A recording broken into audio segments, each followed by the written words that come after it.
Assalamualaikum warahmatullahi wabarakatuh. Perkenalkan, nama saya Zamrul Zulan dengan NIM 25010111064. Saya berasal dari kelas B.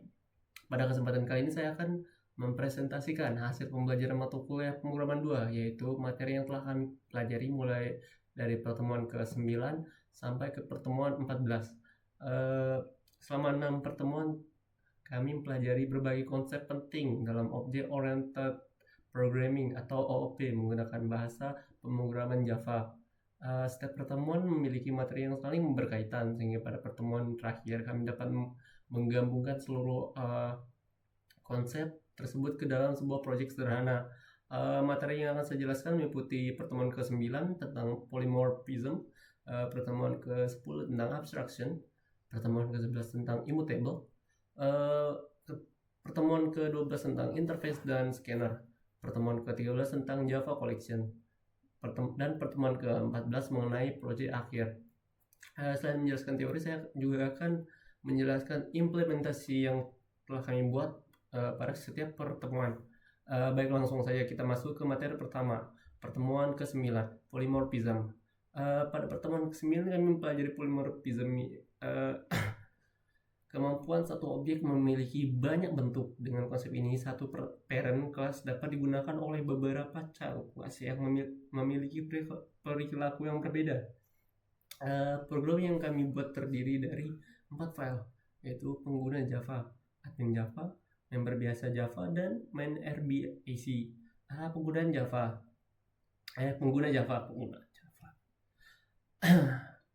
Di dalamnya terdapat dua atribut, yaitu nama status online, dan keduanya menggunakan protected agar dapat diakses oleh kelas turunannya. Kelas ini juga memiliki constructor untuk mengisi nilai atribut saat objek dibuat.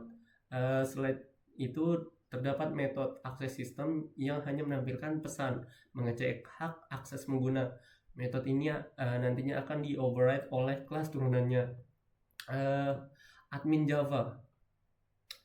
Kelas admin merupakan turunan dari pengguna dengan menggunakan keyword extends. Konstruktor ini menggunakan super untuk memanggil konstruktor milik parent. Metode akses sistem di-override sehingga menampilkan pesan bahwa admin memiliki akses penuh ke sistem. Admin juga memiliki metode khusus blokir pengguna utama yang digunakan untuk memblokir pengguna. Member biasa Java. Kelas memberi biasa juga merupakan turunan dari pengguna. Metode ini akses sistem metode ini di-override sehingga menampilkan bahwa member hanya memiliki akses terbatas. Selain itu, terdapat metode diperbarui status online untuk menampilkan status online pengguna. Sekarang kita ke main RBAC.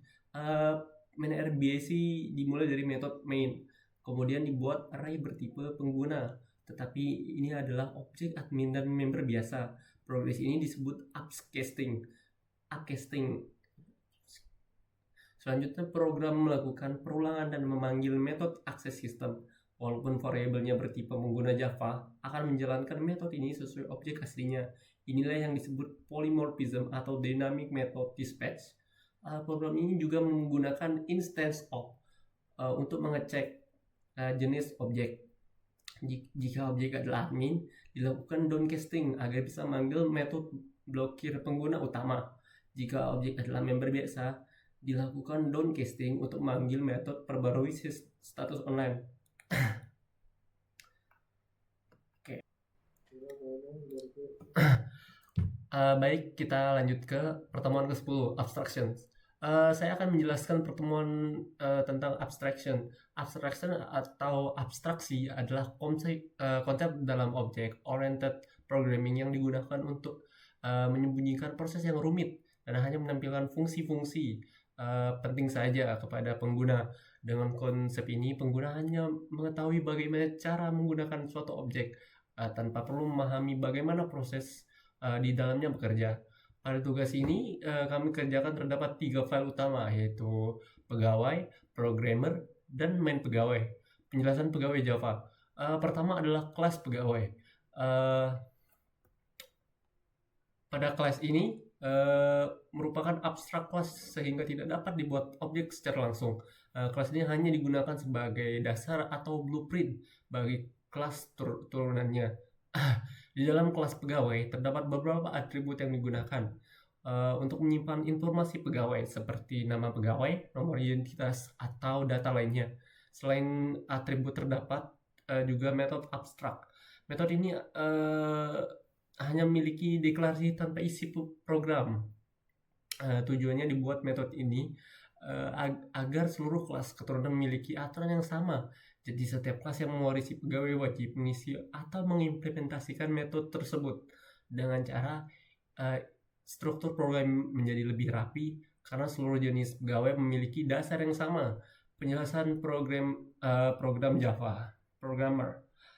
Penjelasan programmer selanjutnya, bagian awal terdapat keyword extend pegawai. Keyword ini menunjukkan bahwa kelas programmer merupakan keturunan dari kelas pegawai. Karena pegawai merupakan abstrak kelas, maka programmer wajib mengisi seluruh metode abstrak yang ada di dalam pegawai. Proses ini disebut metode overriding. Melalui overriding tersebut, programmer dapat memiliki implementasi yang berbeda dibanding apabila nanti terdapat kelas lain, misalnya manager atau designer. Selain mengimplementasikan metode abstrak kelas, program juga dapat memiliki atribut metode tambahan yang hanya dimiliki oleh seorang programmer. Dengan demikian, setiap jenis pegawai mempunyai tugas yang berbeda walaupun berasal dari parent yang kelas yang sama. Penjelasan pegawai.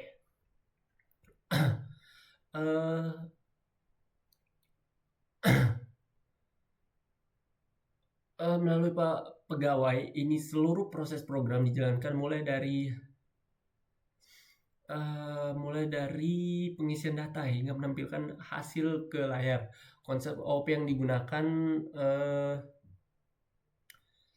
dari program ini terdapat beberapa konsep object oriented program yang digunakan. Pertama adalah abstraction karena menggunakan abstract class pegawai untuk menyembunyikan detail implementasi. Yang kedua adalah inheritance karena programmer mewarisi seluruh atribut metode pegawai menggunakan keyword extend.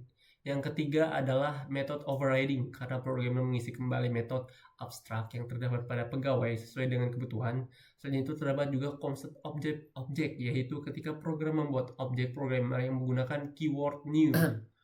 Selanjutnya saya akan menjelaskan pertemuan 11, yaitu mengenai immutable objects. Immutable objects ini adalah objek yang tidak dapat diubah nilainya setelah objek tersebut dibuat. Dengan kata lain, ketika sebuah objek sudah dibuat dan datanya sudah diisi, maka data tersebut akan tetap sama selama program berjalan. Konsep ini sangat penting karena dapat menjaga keamanan data, mengurangi kesalahan saat program dijalankan, dan membuat program menjadi lebih stabil. Pada tugas yang kami kerjakan terdapat dua file, yaitu log persetujuan dan main log persetujuan. Penjelasan log persetujuan Java. Pertama saya akan menjelaskan log persetujuan. Kelas log persetujuan digunakan untuk menyimpan data hasil persetujuan bersifat tetap atau tidak dapat diubah setelah dibuat. Di dalam kelas ini terdapat beberapa atribut yang digunakan untuk menyimpan informasi seperti identitas pengguna, waktu persetujuan, ataupun status persetujuan. Atribut tersebut menggunakan private agar tidak dapat diakses secara langsung dari luar kelas. Selain menggunakan private, atribut juga menggunakan keyword final. Keyword final berarti nilai atribut hanya dapat diberikan satu kali, yaitu ketika objek dibuat melalui konstruktor. Setelah nilainya bisa diubah lagi. Selanjutnya, konstruktor digunakan untuk mengisi seluruh data ketika objek pertama kali dibuat. Dengan adanya konstruktor, semua data langsung diinisialisasikan sehingga objek memiliki nilai yang lengkap sejak awal. Pada kelas ini terdapat beberapa getter berfungsi sebagai mengambil atau menampilkan nilai atribut kepada pengguna. Yang perlu diperhatikan adalah kelas yang terdapat setter. Hal ini merupakan ciri utama dari immutable objects. Karena tidak ada setter, maka data yang sudah dibuat tidak bisa diubah lagi oleh kelas lain. Dan cara tersebut kapan data menjadi lebih terjamin. Selanjutnya main logs persetujuan. Kelas ini merupakan kelas utama memiliki metode sehingga program dijalankan dari file ini. Pada bagian awal program, sebuah objek log persetujuan, eee, ketika objek dibuat konstruktor pada kelas log persetujuan langsung dijalankan untuk mengisi seluruh data yang diperlukan. Setelah berhasil dibuat, program memanggil beberapa metode gather untuk menampilkan informasi yang telah tersimpan. Karena kelas ini hanya memiliki gather dan tidak memiliki setter, maka data yang ditampilkan akan selalu sama. Dan data yang awal dimasukkan saat objek dibuat. Dengan demikian, program berhasil menunjukkan bahwa objek tersebut benar-benar bersifat immutable. Konsep OOP yang digunakan. Pada program ini terdapat beberapa konsep object oriented programming yang digunakan. Yang pertama adalah eh, yang pertama adalah encapsulation, karena seluruh atribut dibuat menggunakan akses modifier private sehingga tidak dapat diakses secara langsung dari luar kelas. Yang kedua adalah constructor, yaitu digunakan untuk menginisialisasikan seluruh data yang saat objek pertama kali dibuat. Yang ketiga adalah immutable objects, karena atribut dibuat menggunakan keyword final dan tidak terdapat method setter sehingga nilai objek tidak dapat diubah. Selain itu digunakan juga gather method yang berfungsi untuk menampilkan data, memberikan akses untuk mengubahnya. Selanjutnya saya akan menjelaskan materi pertemuan 12, yaitu tentang interface dan scanner. Pada tugas yang kami buat ada 3 file, yaitu pemesanan Java, minuman, dan main minuman. Penjelasan pemesanan. Pertama ada pemesanan. Kelas ini merupakan sebuah interface. Interface yang bisa dibilang sebagai aturan atau pedoman yang harus diikuti oleh kelas lain. Di dalam interface ini hanya ada deklarasi metode, jadi belum ada isi program. Nanti isi metode tersebut dibuat di kelas yang menggunakannya. Penjelasan minuman. Selanjutnya ada minuman. Kelas ini menggunakan keyword implements, yang artinya kelas minuman mengikuti aturan yang ada di interface pemesanan. Di dalam kelas ini terdapat atribut untuk menyimpan data seperti nama, minuman, harga, dan jumlah pesanan. Selain itu juga ada beberapa metode untuk menghitung total pembayaran dan menampilkan hasil pemesanan. Jadi proses utamanya mengolah data dilakukan di kelas ini. Penjelasan main minuman. Kelas ini adalah tempat program dijalankan. Di awal program digunakan scanner untuk menerima info dari pengguna, misalnya nama minuman atau jumlah yang ingin dipesan. Setelah data dimasukkan, program membuat objek dari kelas minuman, lalu memproses data tersebut dan menampilkan hasilnya ke layar. Jadi pengguna bisa langsung berinteraksi dengan program melalui keyboard. Selanjutnya saya akan menjelaskan pertemuan ke-13, yaitu tentang Java Collection, khususnya ArrayList. Pada pertemuan ini kami belajar bagaimana cara menyimpan dan mengelola banyak data dengan lebih mudah. Sebelumnya kami sudah mengenal array, tapi array memiliki ukuran yang tetap. Nah, ArrayList lebih fleksibel karena jumlah datanya bisa bertambah atau berkurang sesuai kebutuhan. Pada tugas yang kami buat terdapat 2 file, yaitu data buku dan main data buku. Penjelasan data buku. Pertama adalah data buku. Kelas ini berfungsi sebagai blueprint atau cetakan untuk membuat objek buku. Di dalam kelas ini terdapat beberapa atribut yang digunakan untuk menyimpan informasi. Buku seperti judul buku, nama penulis, penerbit, atau data lainnya sesuai program yang kami buat. Setelah atribut, kelas ini juga memiliki konstruktor yang digunakan untuk mengisi data saat objek pertama kali dibuat. Jadi ketika kita membuat objek baru, semua data buku langsung tersimpan melalui konstruktor. Kelas ini memiliki beberapa metode seperti gather untuk mengambil data dan metode lain untuk menampilkan informasi buku. Dengan begitu, data buku dapat diakses dengan lebih mudah tanpa harus mengubah isi objek secara langsung. Kita ke main data buku. Nah, di main data buku, kelas ini merupakan kelas utama untuk menjalankan program. Di dalam program ini pertama-tama dibuat sebuah ArrayList. Kita akan membuat ArrayList yang digunakan untuk menyimpan banyak objek data buku. Setelah itu program membuat beberapa objek buku, kemudian objek tersebut dimasukkan ke dalam ArrayList menggunakan metode add. Karena menggunakan ArrayList, kita tidak perlu menentukan jumlah data dari awal. Jika ingin menambahkan buku baru, kita cukup menggunakan metode add, dan ArrayList akan menyesuaikan ukuran secara otomatis. Kemudian untuk menampilkan seluruh data buku, program ini menggunakan perulangan for. Dengan perulangan ini, setiap objek yang ada di dalam ArrayList akan ditampilkan secara satu persatu untuk menambahkan dan menampilkan selain menambah dan menampilkan data ArrayList juga menyediakan berbagai metode lain seperti remove, mengambil data berdasarkan index dan size. Untuk mengetahui jumlah data yang tersimpan, hal ini membuat proses pengelolaan data menjadi jauh lebih mudah dibandingkan menggunakan array biasa. Selanjutnya saya akan menjelaskan pertemuan ke-14, yaitu proyek akhir yang kami buat dengan tema e-library atau sistem perpustakaan sederhana berbasis konsol. Pada proyek ini terdapat dua file utama, yaitu interface library Java dan main library Java. Penjelasan interface library Java pertama adalah interface library Java. File ini merupakan sebuah interface yang berisi satu metode, yaitu Java void tampilan info. Metode ini berfungsi sebagai aturan akhir kelas yang menggunakan memiliki metode untuk menampilkan informasi buku. Dengan adanya interface ini, kami menerapkan konsep abstraction, yaitu membuat aturan yang harus diikuti oleh kelas lain. Penjelasan main library Java selanjutnya. Pada penjelasan main library Java, kelas ini merupakan kelas utama karena memiliki metode main, sehingga program yang dijalankan dari file ini di awal program dibuat objek scanner yang digunakan untuk menerima input dari pengguna. Scanner input, new scanner system in. Selain itu juga dibuat ArrayList untuk menyimpan data buku. ArrayList buku, daftar buku, new ArrayList. ArrayList dipilih karena jumlah buku bisa bertambah atau berkurang sesuai kebutuhan. Kemudian program menggunakan perulangan do while agar menu terus ditampilkan sampai pengguna memilih menu keluar.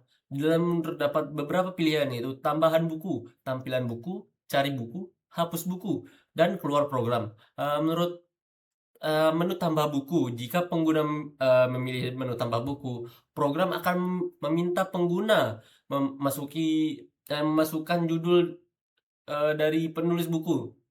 Data tersebut kemudian dibuat menjadi objek baru menggunakan Java daftar buku, add new buku, dan judul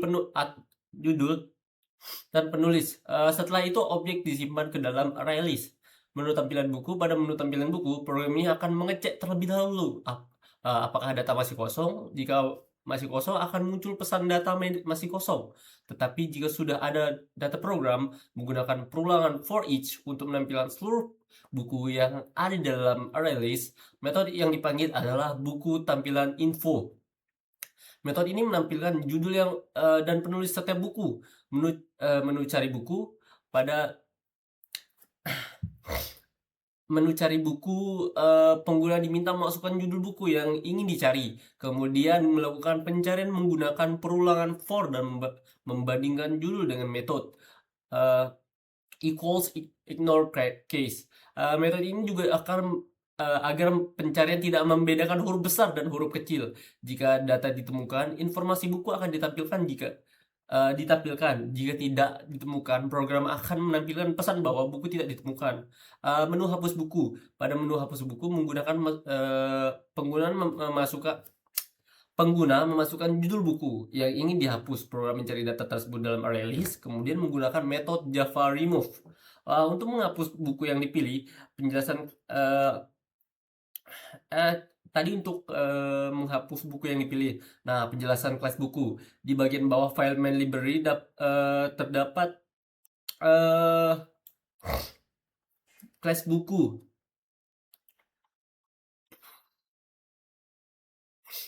Kelas buku ini memiliki dua atribut, yaitu judul. dan penulis. Kedua atribut dibuat private sehingga tidak dapat diakses secara langsung dari luar kelas. Hal ini merupakan penerapan konsep encapsulation. Kelas ini juga memiliki konstruktor untuk mengisi data buku ketika objek dibuat. Selain itu, terdapat metode get judul yang digunakan saat proses pencarian buku, dan metode tampilan yang digunakan menampilkan informasi ke layar. Mungkin sekian dari penjelasan presentasi saya. Sekian dan terima kasih.